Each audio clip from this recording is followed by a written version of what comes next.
A new Urdu documentary on Dr. K Rahman Khan journals his unwavering commitment to education, social upliftment, and inclusive development.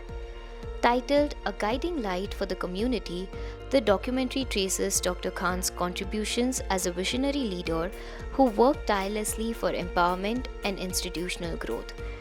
His tenure in public life reflects a combination of integrity, foresight, and humility.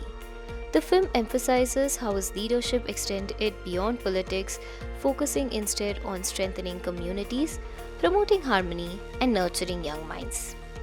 Eminent personalities reflect on Dr. Khan's impact. Former Vice President Hamid Ansari speaks of his intellectual clarity and balanced approach to public service.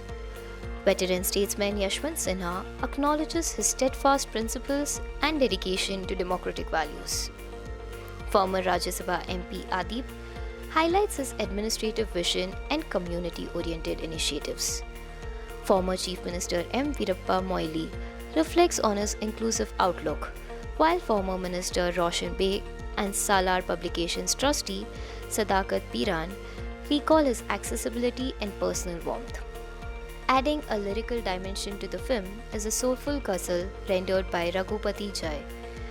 The documentary stands as a historical record of a compassionate leader respected across political lines and ideologies.